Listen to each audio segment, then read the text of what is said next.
So welcome back to the Ground Cinnamon. Today I'm gonna make a wrap, and like most of the season, this is an ode to Fanus Restaurant.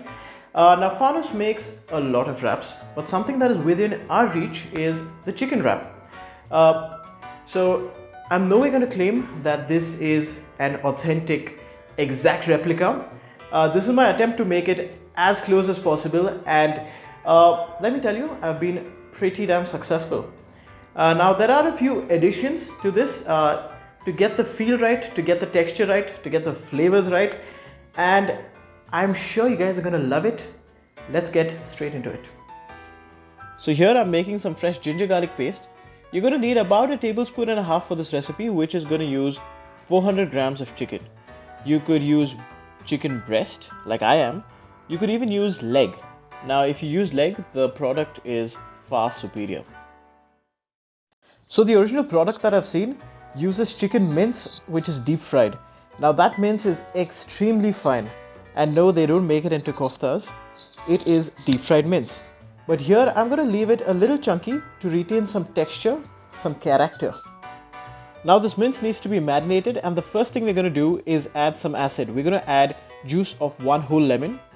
After which I'm going to season this with 1.5 teaspoon of salt.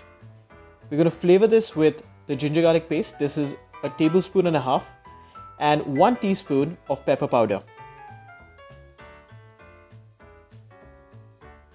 Give this a thorough mix, and for this 1 teaspoon of red chili powder, I want this powder to spread nicely. I want it to leach out maximum color, which is why I'm going to first mix it in some warm oil. So chili powder tends to bleed best in some warm oil. You could totally skip this step, but if you want a lovely bright color to your chicken, you might want to do this. So in goes the chili oil mixture, after which you're looking at marinating this mixture for at least 45 minutes to 1 hour. What you're really looking at is for the ginger garlic paste in this to overpower the flavor of chicken itself. I know that sounds weird, but that's exactly what you want. So while this marinates, let's move on to making the bread that is going to wrap this. These rolls are wrapped in a rumali roti, but a rumali roti is a lot of effort, it's a lot of technique, so you're going to look for a replacement, and a probable replacement is a chapati made of refined wheat flour. The problem is that is going to be extremely tough. It's going to be stretchy, especially you know that. So I've got a perfect replacement for it, and that is called a Lebanese mountain bread. The dough of a Lebanese mountain bread is identical to that of a rumali roti, with an addition of an active culture. So in 3/4 of a cup of water, I'm going to add 1 teaspoon of sugar. Once it's dissolved, I'm going to add 2 teaspoons of yeast to make my active culture. Into this 2 cups of all-purpose flour, I'm going to season it with a teaspoon of salt, after which I'm going to add half a tablespoon of vegetable oil. Once you see a couple of bubbles on top of your water, you want to add it to your flour. Bring it together and you want to begin kneading. You want to knead for at least 7 minutes. If you can go longer, go for it. As you keep kneading, you'll see your dough getting smoother and smoother, and eventually you'll be left with a very soft, dry, supple dough. Now before you let it prove, add a little bit of oil on the outer surface so it doesn't dry out. And now you want to give it about an hour or two to let it double in size. Now a little secret, if you want the tastiest bread in the world, let this dough leaven in the fridge overnight. Any bread leavened overnight, the flavor the next day is simply amazing. Do give it a try, but if you don't have the time, an hour-long proofing works. So as I said, this is my attempt at replicating it, at giving you the exact feel, texture and flavor. And in order to do that, I am going to make a mayonnaise to give that creamy aftertaste that you get in a Fanus roll. It works perfectly well with this wrap, but don't assume that this is only for this wrap. This mayonnaise can be used in a variety of ways, as a dip, as a spread, as any condiment. The flavors are outstanding and it's very easy to make. When it comes to making mayonnaise, the one tool you're looking for is a stick blender, unless you're looking for a forearm workout.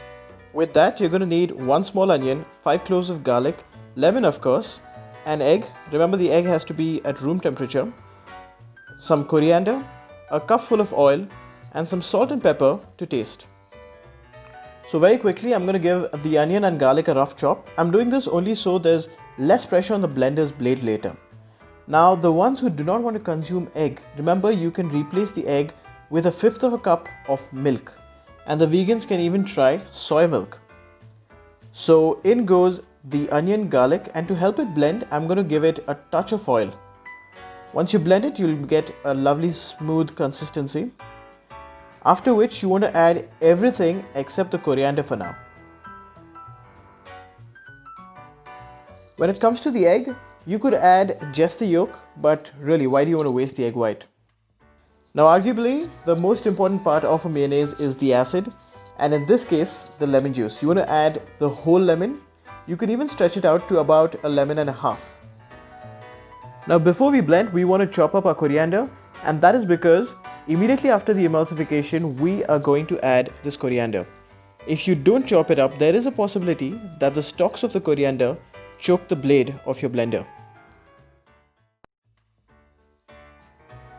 Now barely in another 5 to 10 seconds, we're going to have the most amazing mayonnaise. Oh yes, just look how thick and creamy that is. Now you want to add the coriander and blend, but don't blend till you get a green mayonnaise. You want to blend till you get an aesthetically pleasing tiny specks of green mayonnaise. Now you want to dispense this into another cup and place it into a fridge right away. Remember, this has eggs, onion and garlic, and so you want to keep this chilled at all times. So this mayonnaise can go on for up to a week, but preferably try to finish it within 3 days. And now back to the main dish. Our dough has doubled in size, and I'm going to take this opportunity to give it a poke, and it feels so good. Now you want to divide this dough into tiny balls, after which it's gonna be simple. Here on is really easy. You want to dust some flour on your working surface before you start rolling. You want to simply roll it out like any other flatbread. So roll it as thin as you can. Now remember, we're not making spanakopita. Roll them reasonably thin, and before you put them onto a pan, do not forget to rest them for at least 2 minutes. You want them to aerate again, and so they're going to fluff up really well.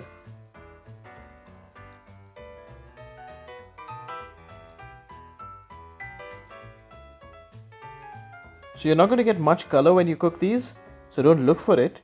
Once these fluff up, you're essentially done. So we're almost there, but before we do a final assembly, we need to make a very quick spice mix. Into this goes 2 tablespoons of paprika. This is paprika, not red chili powder. It's not spicy. 1 tablespoon of curry powder. 1 teaspoon of garam masala powder. A teaspoon of chaat masala powder. Half a teaspoon of dry mango powder. Now this mixture, you want to season it well with some salt. And finally, for some finishing, you want to add some brown sugar. This is half a tablespoon. You could go up to 1 tablespoon. And if you don't have brown sugar, you could add white. So this spice mix that I'm making is pretty damn tasty. It's very commonly used around India. It would be more commonly very close to a Frankie masala. You can add it to your fries. It's very tasty. But something that's going to work better than this is the Berber spice. Remember the Berber spice? I'm going to leave a link to the Berber spice in the description box below. Try it and it's going to be so much better. It's time for assembly, and this is going to be for 1 roll. And for 1 roll, you're going to need 150 grams of the marinated chicken. Yes, be kind, because the only thing worse than warm beer is a skinny sandwich. Don't forget the flavorful mayonnaise we just made. As a garnish, you're going to need a little bit of sliced onion and some mint. Get some oil going, after which you want to slice these onions. Keep the mint whole though. Once you slice the onions, do not forget to season it. And into this hot oil goes the chicken. Now because this has been cut so small, it's not going to take more than a couple of minutes to cook through.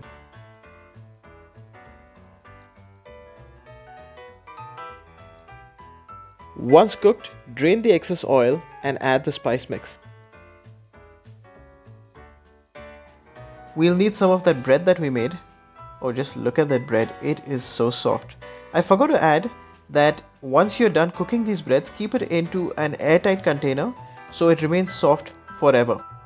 And assembly. Onto this soft, flavorful flatbread goes this flavor-packed chicken. Gonna garnish it with some onions and mint. Just saying, if you're able to pickle these onions, it's gonna taste even better. I'm gonna give it a dash of lemon juice, after which I'm gonna add that beautiful mayonnaise that we've made. Wrap it up, and there you have it. My version of the Farnoosh chicken roll. This has all the flavors. It is gonna taste really close to the Farnoosh chicken roll. Do try it at home, and you're gonna love it. Rolls at Farnoosh are never complete without some lime soda. Add take some green apple, please. So our rolls are ready. And in the video, did you see a pretty salad in the corner with some lovely dressing? Well, that was supposed to be a part of this video, but the video was getting a little too long, which is why I've made a separate video.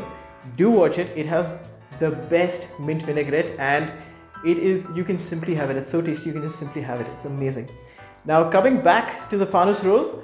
The Farnoosh roll, I know I've gone a little roundabout to get it, but the flavor, texture, all of it is very close. To be honest, I would never want the secret of the Farnoosh roll to be ever revealed, because I still want to go to Farnoosh and eat that and get the feel of Farnoosh. And I would like to tell Farnoosh, thanks a lot for the great food. Keep the good work going. And if you've liked this video, do like, share and subscribe. Thank you so much for watching.